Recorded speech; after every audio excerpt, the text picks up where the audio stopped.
नमस्कार, बहुत स्वागत है आप सभी लोगों का। हम लोग का जो समाधान बैच है उसको लेकर हम लोग चल रहे हैं। तो उसी क्रम में आज आपके सामने डे 3 के क्वेश्चंस उपलब्ध हैं। थोड़ी सी तबीयत खराब है तो हो सकता है कि वॉइस क्वालिटी में थोड़ा सा डिस्टरबेंस हो आपको, लेकिन फिर भी क्योंकि इस सीरीज़ को हम लोग लगातार कंटिन्यू रखेंगे, कोई कोशिश करेंगे कि कोई बीच में गैप ना हो, ताकि आप लोगों को निरंतर ये चीज़ें मिल सकें। तो जैसा कि आपको पता है कि हम लोग जो है समाधान बैच लेकर चल रहे हैं। समाधान बैच में हम लोग का जो टारगेट है कि जो भी वर्तमान परीक्षा प्रणाली है, क्योंकि अभी परिवर्तन की पूरी संभावना बन चुकी है, तो उसमें हम लोग 400 प्लस क्वेश्चन तो चारों जीएस के पेपरों के लेकर चल रहे हैं। और साथ में अगर परिवर्तन होता है, जैसा कि पूरी तरीके से संभावना बन चुकी है, तो हम लोग 300 प्लस और क्वेश्चन जो है 300 प्लस क्वेश्चन और जो है हम लोग लेकर चलेंगे यूपी स्पेशल के जो पेपर में ऐड होंगे चीज़ें। ठीक है, तो 300 क्वेश्चन वहां से आपको देखने को मिलेंगे। तो इसी क्रम में हम लोग की क्लासेस चलेंगी और आप तक जो है इसको निरंतर हम लोग पहुंचाने का प्रयास करेंगे। चलिए, तो शुरू करेंगे बिना किसी देरी के। आज का जो पहला सवाल है आपके सामने यूपी स्पेशल का है, क्योंकि इस यूपी स्पेशल के सवाल जुड़ने की पूरी संभावना बन रही है। तो इसी क्रम में आज जो है दो आप लोग के सामने क्वेश्चंस लेकर आए हैं। उत्तर प्रदेश में वास्तुकला के विकास की विवेचना कीजिए। ठीक है, 200 शब्दों पर आपको इसको रखना। हम लोग अधिकतर क्वेश्चन 200 शब्दों पर लेकर चलेंगे, यानी कि ये 12 नंबर का सवाल होगा। हो सकता है ये 8 नंबर में भी पूछा जाए। तो पहला सवाल है आपका क्वेश्चन नंबर, उत्तर प्रदेश में वास्तुकला के विकास। ठीक है, क्वेश्चन को पहले मैंने बताया था पिछली वीडियो में भी कि आप लोगों को तोड़ना है। हमें क्या पूछ रहा है, यहां पर ध्यान रखना है कि हमको भारत की नहीं, उत्तर प्रदेश की वास्तुकला के विकास के बारे में विवेचना करनी है। ठीक है, तो इस बात को ध्यान रखते हुए उत्तर को लेकर चलेंगे, यानी कि डेवलपमेंट ऑफ आर्किटेक्चर इन उत्तर प्रदेश। तो उत्तर प्रदेश में देखिए, अब 2 लाइन 3 लाइन की आपको प्रस्तावना भी देनी है। उत्तर प्रदेश में हिंदू, इस्लामिक, बौद्ध, यूरोपियन शासकों का लंबा इतिहास रहा है, जिस कारण इस प्रदेश की वास्तुकला में उपयुक्त सभी का मिश्रित प्रभाव हमें परिलक्षित होता है।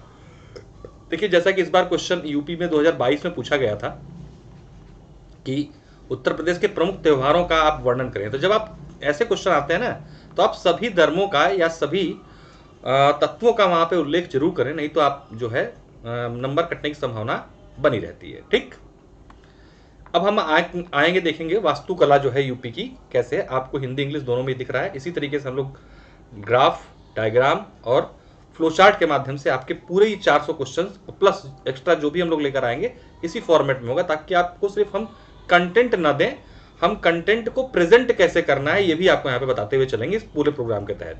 क्योंकि बच्चों से कह दिया था कि ये कंटेंट लो और इसको आंसर के रूप में आप लिख देना। बहुत सारे बच्चे होते हैं जो नए बच्चे होते हैं, 80% लोगों को नहीं पता होता कि हमें प्रेजेंट कैसे करना है। तो हम कंटेंट को के साथ साथ प्रेजेंट करने का तरीका भी आपको बताएंगे कि एग्जाम में अपने उत्तर को प्रेजेंटेशन आप कैसे करें। क्योंकि देखिए, बहुत सारी कॉपियों में आपकी कॉपी अच्छी कैसे दिखेगी इसका आपको ही ध्यान रखना होगा, तभी आपको अच्छे नंबर मिलेंगे, वरना एक सामान्य नंबर मिल जाएंगे। और अब तो वैसे भी ऑप्शनल खत्म हो गया, तो सारा दामोदार आपके जीएस वाले सेक्शन पर ही है। तो जीएस को जितना परिष्कृत कर ले जाएंगे आप, उतने ही अच्छे मार्क्स आपको एग्जाम में मिलेंगे। तो हमने बात की वास्तुकला की उत्तर प्रदेश में।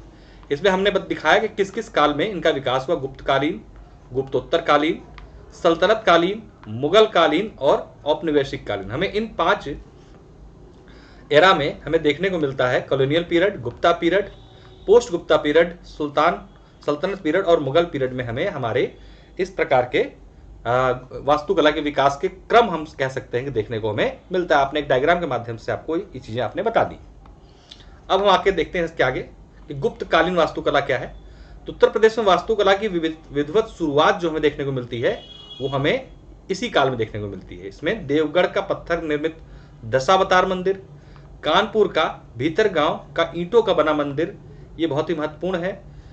लालित्य व संतुलन इस काल की वास्तुकला का प्रमुख विशेषता है। ठीक है, तो लालित्य और संतुलन जो थे इस काल के प्रमुख विशेषताओं में से एक विशेषता था। हम क्या कह रहे हैं, अभी गुप्तकालीन बातें कर रहे हैं, गुप्त काल की, और कुछ एग्जाम्पल भी हमने यहाँ पे दिए। क्योंकि जब तक आप अपने उत्तर को तथ्यों के साथ पुष्ट नहीं करेंगे तब तक आपका उत्तर मनगढ़ंत माना जाता है। ठीक है, तो आप बताएंगे कि बड़े अच्छा है वास्तुकला गुप्त काल का, ये अब गुप्त काल के कोई उदाहरण तो दो।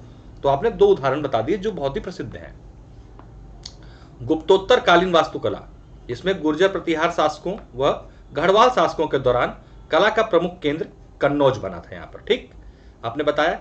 फिर कुमार देवी द्वारा सारनाथ में धर्मचक्र, जिन्न विहार आदि का उल्लेख हमें गुप्तोत्तरकालीन वास्तुकला के माध्यम से देखने को मिलता है। मथुरा के मंदिरों की गजनवी प्रथा की जो है प्रशंसा की गई है इस काल के। चंदेल शासकों द्वारा निर्मित कालिंजर दुर्ग, ये सब क्या है, गुप्तोत्तरकालीन वास्तुकला के एक उदाहरण आपको देखने को मिल रहे हैं। हम इसी क्रम में आगे बढ़ेंगे सल्तनत कालीन वास्तुकला की तरफ। यहाँ कला के क्षेत्र में सीमित विकास में देखने को मिलता है इस काल में। जौनपुर के सरकी वंश द्वारा मस्जिदों, जिसमें अठाला मस्जिद, जामा, झंझरी आदि मस्जिदों का जो है निर्माण हमें देखने को मिलता है। तो सल्तनत काल कहीं ना कहीं वास्तुकला की दृष्टि से थोड़ा सा सीमित विकास वाला काल हमें देखने को मिलता है। इसके बाद अगर हम मुगल कालीन वास्तुकला की तरफ आते हैं तो फतेहपुर सीकरी और आगरा का ताजमहल, प्रयागराज में अकबर का किला, वाराणसी और लखनऊ में औरंगजेब द्वारा बनवाई गई मस्जिदें, नगीना मस्जिद और मुसम्मन बुर्ज, अवध के नवाबों द्वारा लखनऊ में जमामवाड़ा, लाल बरादरी रेजिडेंसी आदि का निर्माण हमें देखने को मिलता है मुगल कालीन वास्तुकला के दौरान। अगर हम इसी क्रम में आगे बढ़ते हैं औपनिवेशिक काल की तरफ आते हैं तो वहां पे हम देखते हैं गौथिक शैली का जो है यहाँ पर विकास हमें देखने को मिलता है। गौथिक शैली मतलब जहां पर भारतीय और इटली और बाहर के जो यूरोपियन देशों की जो शैली थी वो हमें अब देखने को यहाँ पे धीरे धीरे मिल रही थी। इसमें इलाहाबाद विश्वविद्यालय, उच्च न्यायालय का जो आप बिल्डिंगें देखते हो ये सब किस समय की, अंग्रेजों के समय की, उनका स्ट्रक्चर एक अलग तरीके का है, यही गौथिक शैली, ठीक है। ऑल सेंट्स जो चर्च हैं, मेयो मेमोरियल हॉल, ऊंचे ऊंचे पिलर्स पे बनाए जाने वाले ये जो होते हैं, इस तरीके की जो शैली थी हमें औपनिवेशिक काल की वास्तुकला के माध्यम से देखने को मिलती है। वाराणसी में संस्कृत कॉलेज, बनारस हिंदू यूनिवर्सिटी और मेरठ में सरधना चर्च, ये सब क्या है, उत्तर प्रदेश में औपनिवेशिक काल के दौरान विकसित वास्तुकला के उदाहरण हैं, ठीक है। तो आपने सारे दिखा दिए। अगर इस तरीके से आप मतलब आपने देखिए एक छोटे से शब्द सीमा में क्या किया, आपने पूरे उत्तर प्रदेश के 5 कालखंडों के सभी वास्तुकलाओं को यहाँ पर प्रस्तुत कर दिया। अब बताइए इसमें आपको नंबर क्यों नहीं देगा, ठीक है। तो आप खुद सोचिए, अगर आप खुद एग्जामिनर हो तो आप इसमें क्या काटोगे भाई, क्या सोचोगे कि मैं इसमें क्या काटूं भाई। 12 नंबर का सवाल है, आपने सब कुछ तो बता दिया, सारे किस किस काल में क्या क्या है सब कुछ दे दिया, सारा उत्तर प्रदेश का है। तो आपको 12 में से बड़े आराम से 8-9 नंबर देता हुआ वो आगे बढ़ सकता, हो सकता है उसको पसंद आया 10 नंबर भी आपको दे दे। तो ये अच्छा उत्तर है। निष्कर्षतः उत्तर प्रदेश की वास्तुकला देसी विदेशी तत्वों का सम्मिश्रण से उन्नत व परिष्कृत बनी है। उत्तर प्रदेश में पर्यटन उद्योग की गति देने हेतु इनका संरक्षण और संयोजन अपरिहार्य है। आप यहाँ पर अपना जो है वन डिस्ट्रिक्ट वन डेस्टिनेशन यानी कि जो उत्तर प्रदेश का नया प्रोग्राम शुरू हुआ है पर्यटन हेतु, उसको भी जोड़ दीजिए। हम क्या कर रहे हैं, संरक्षण कर रहे हैं और हर जिले में एक संरक्षण केंद्र का विकास, हर जिले में एक क्या कहते हैं पर्यटक केंद्र का विकास कर रहे हैं। उसमें हमें ऐसे ऐसे जो स्थान हैं जो पुराने हैं वास्तुकला की दृष्टि से महत्वपूर्ण है उनका संरक्षण दे, ताकि पर्यटन को भी संदर्भ बढ़ाया जाए। पर्यटन को उत्तर प्रदेश सरकार जो है काफी महत्व दे रही है, ठीक है। तो आपने करंट को अपडेट कर दिया, क्लियर। तो ये पहला आपका सवाल हो गया। दूसरा सवाल है हमारा, उत्तर प्रदेश जनसंख्या के लिहाज से समृद्ध है किंतु मानव संसाधन की दृष्टि से नहीं। क्वेश्चन समझिएगा, इस कथन का परीक्षण कीजिए। Uttar Pradesh is rich in term of population but not in term of human resources. तो हम क्या कहना चाह रहे हैं, उत्तर प्रदेश में बहुत ज्यादा जनसंख्या है जरूर, लेकिन ये जनसंख्या मानव संसाधन, देखिए जनसंख्या ही मानव संसाधन है। बहुत लोग इसका मतलब ये समझ लेते हैं कि जिसके पास जितनी जनसंख्या उसका मानव संसाधन उतना ही अच्छा, नहीं। जनसंख्या भीड़ है और उस भीड़ को परिष्कृत कर यानी कि स्किल्ड डेवलपमेंट के माध्यम से उसे हम क्या कर सकते हैं, एक मानव संसाधन के रूप में परिवर्तित कर सकते हैं। तो यही पूछा जा रहा है इस सवाल में कि उत्तर प्रदेश जैसा कि आपको पता है सबसे ज्यादा जनसंख्या पूरे भारत में है, तो जनसंख्या के मामले में समृद्ध है लेकिन मानव संसाधन की दृष्टि से नहीं, यानी कि यहाँ पर कहीं ना कहीं स्किल डेवलपमेंट प्रोग्राम का अभाव देखने को मिलता है। सवाल का मर्मज्ञ कुल मिला के यही है। देखिए, उत्तर प्रदेश जनसंख्या की दृष्टि से समृद्ध है। इसका तथ्य है कि उत्तर प्रदेश विश्व का 5वां सबसे बड़ा और देश है, ठीक है, जनसंख्या की दृष्टि से, और एक अलग देश के रूप में ही देखा जाता है। जब देखते हैं ना हम तो 4 विश्व के देश के बाद 5वें नंबर उत्तर प्रदेश का आ जाता है जनसंख्या के लिहाज से। जनसंख्या की दृष्टि से परिपूर्ण होने के बाद भी मानव संसाधन की दृष्टि से उत्तर प्रदेश निम्नतम स्तर पर देखने को मिलता है। इसके कुछ साक्ष्य ये है, कैसे हम देख सकते हैं, कैसे आप इसको डिफाइन करेंगे अपने उत्तर को भाई कि हमारे यहाँ मानव संसाधन की कमी है, कैसे आई। मानव को संसाधन के रूप में प्रदेश में बदला नहीं जा सका है। जैसे मानव है, कौशल, स्वास्थ्य और शिक्षा, इन तीनों का जब सम्मिश्रण किसी मनुष्य के अंदर आप करते हैं, जैसे उसको कौशल विकास देते हैं, उसके स्वास्थ्य पर ध्यान देते हैं, उसको शिक्षित करते हैं, तो मानव क्या बदल जाता है, एक संसाधन के रूप में बदल जाता है। लेकिन उत्तर प्रदेश में भी ऐसा नहीं हुआ है। एक आंकड़ों के अनुसार प्रदेश में अभी भी 23% पुरुष आबादी, और 43% महिला आबादी अशिक्षित है। जब अशिक्षित है यानी कि जो 3 खंड हैं, जब समझिए मानव को संसाधन बनाने के लिए 3 खंड हैं, उसमें एक शिक्षा भी है और इतने प्रतिशत आबादी क्या है, अशिक्षित है महिला पुरुषों की, तो क्या हुआ, अब आबादी तो है लेकिन मानव संसाधन का जो एक कड़ी है वो टूटती दिखाई दे रही है हमें। शिक्षा के नाम पर जितनी डिग्रियां दी जा रही हैं उनमें गुणवत्ता व नवीनता की क्या है, अत्यधिक कमी है। डिग्री खूब आ रही है, ठीक है, बच्चा कॉलेज में एक दिन नहीं गया बीए पास हो गया, बच्चा कॉलेज एक दिन नहीं गया लॉ भी पास हो गया, ठीक है, तो अब क्या हो गया, ये क्या इसको आप स्किल्ड मान लेंगे? नहीं भाई, डिग्री के नाम पर सिर्फ उसको डिग्री बांट दो और उसके बाद उसके पास कुछ नहीं है, ठीक, तो उसको इसका मतलब थोड़ी ना आप स्किल्ड हो गए। तो हमें क्या होना चाहिए, गुणवत्ता शिक्षा के साथ साथ गुणवत्तापूर्ण शिक्षा पर भी ध्यान देना आवश्यक है। शिशु मृत्यु दर, मातृ मृत्यु दर राष्ट्रीय औसत से उत्तर प्रदेश में क्या है, अधिक है। तो ये क्या है, दूसरा खंड है जो मानव को संसाधन बदलता है, ठीक है। तो हमने स्वास्थ्य के क्षेत्र में भी अपनी सफलता अर्जित नहीं की उत्तर प्रदेश में। कौशल विकास न होने से प्रदेश के युवाओं का अन्य राज्यों और विदेशों में पलायन। जब आपने अभी हाल में लॉकडाउन देखा तो उत्तर प्रदेश सरकार को बड़ा, आपने देखा बहुत सारी योजनाएं चलाई उत्तर प्रदेश सरकार ने, क्यों, क्योंकि यहाँ से बहुत सारे लोग जो है ना गुजरात, तमिलनाडु और अन्य राज्यों में जाके क्या कर रहे थे, काम कर रहे थे, इस तरीके से विदेशों में भी चले गए थे। क्यों, क्योंकि यहाँ पर काम ही नहीं है, ठीक। तो हमारे पास क्या है, स्वास्थ्य नहीं है, शिक्षा नहीं है, रोजगार नहीं है, तो हमारे पास कौशल विकास नहीं होने के एक मजदूर के रूप में जाके दूसरे राज्यों में ये काम करें, क्योंकि दूसरे राज्य में क्या है, लोग स्किल्ड हैं तुलनात्मक रूप से, तो वो मजदूरी वाला काम नहीं कर रहे हैं, तो इनको वहां पे जाने पर क्या होता है, काम मिल जाता है, जैसे रिक्शा चलाने का काम या फिर मजदूरी का काम। तो ये पलायन जो हो रहा है वो इसी वजह से हो रहा है, क्योंकि यहाँ पर इनके पास कौशल के विकास का ध्यान नहीं दिया जाएगा। अगर कौशल यही डेवलप कर दिया जाए तो इनको यहीं पर अच्छी नौकरियां मिल जाए और ये पलायन का रूप बदल सकता है। व्यावसायिक शिक्षा की गुणवत्ता और पहुंच का अभाव। हमारे यहाँ पर व्यावसायिक शिक्षा नहीं है, सिर्फ एक परंपरागत शिक्षा पद्धति चल रही है, जिसकी वजह से क्या है, हमारा मानव जो है संसाधन के रूप में कन्वर्ट नहीं हो पा रहा है, ठीक। मानव संसाधन के आयाम क्या क्या होते हैं, आइए इसको देख लेते हैं हम लोग। क्या क्या है भैया, किसको माना जाता है मानव संसाधन के आयाम?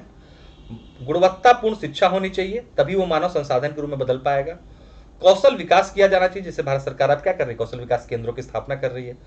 स्वरोजगार हेतु प्रोत्साहन, ठीक है, उत्तर प्रदेश में भी क्या कहते हैं बहुत सारी योजनाएं चलाई जा रही हैं जो क्या कहती है, रोजगार नहीं स्वरोजगार के लिए प्रोत्साहित करें, क्योंकि हर आदमी को रोजगार देना संभव नहीं है, तो स्वरोजगार के लिए जो है युवाओं को प्रोत्साहित किया जाना चाहिए। जनसंख्या नियंत्रण बहुत आवश्यक है मानव संसाधन के लिए, लेकिन क्योंकि जनसंख्या अधिक होना और उसका मानव संसाधन बदला जाना आसान है, लेकिन जनसंख्या विस्फोट अगर हो जाता है तो ऐसे में सरकार के सामने समस्याएं होंगी कि वो सभी मानवों को स्किल्ड करके संसाधन के रूप में बदल पाए। अवसरों की उपलब्धता, ठीक है, अवसर नहीं है, लोगों के पास काम नहीं है, लोगों के पास स्किल्ड जो लोग हैं उनके पास भी कानून को बाहर जाना पड़ रहा है, और जो लोग स्किल्ड नहीं हैं उनकी तो कहना ही क्या, ठीक है। तो अवसरों का भी बहुत कमी है, जिसकी वजह से मानव संसाधन उतने महत्वपूर्ण तरीके से उभर के नहीं आ पा रहा। सुरक्षा, ठीक है, नौकरी की सुरक्षा नहीं है, परिवार की सुरक्षा नहीं है। परिवार की सुरक्षा से मतलब उनके आय के लिए सुरक्षित रूप से ये भोजन उपलब्ध नहीं कराने में सक्षम होता है, ठीक है। स्वास्थ्य की आसान पहुंच नहीं है, मतलब कि हमारे यहाँ पर एक डाटा के अनुसार उत्तर प्रदेश में जो वैश्विक स्तर है, जो भारत का स्तर है, उस पर कई गुना ज्यादा एक डॉक्टर के ऊपर मरीज हैं। तो स्वास्थ्य की जो है पहुंच जो है खराब है।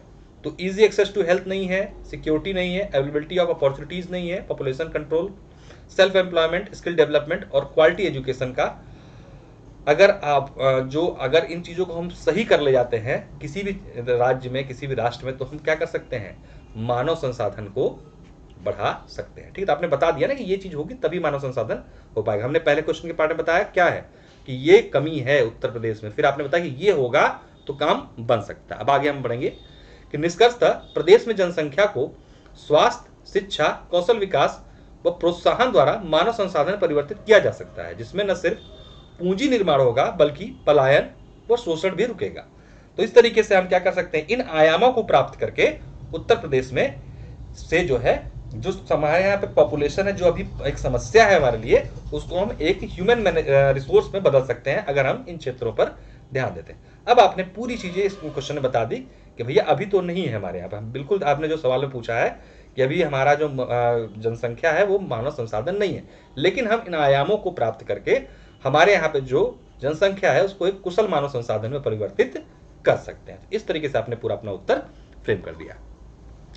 देखिए पूरा प्रोग्राम हम लोग का चल रहा है, ये पेड प्रोग्राम है, इसकी फीस 5100 रखी गई है और ये फीस इसमें हम लोग 400 क्वेश्चन तो नॉर्मल देंगे ही देंगे, प्लस इसमें कुछ एक्स्ट्रा आपको पीडीएफ, कंप्लीट बेस पीडीएफ भी दी जा रही है इनको। इसके अलावा ये 400 क्वेश्चन आपको इसी तरीके से वीडियो लेक्चर के माध्यम से प्लस पीडीएफ के माध्यम से मिलेंगे। और साथ में एक्स्ट्रा पीडीएफ हम लोग बेस पीडीएफ भी दे रहे हैं कंप्लीट जीएस के चारों पेपर का, 1, 2, 3, 4 जो बेस सिलेबस का पीडीएफ है वो भी आपको मिल रहा है।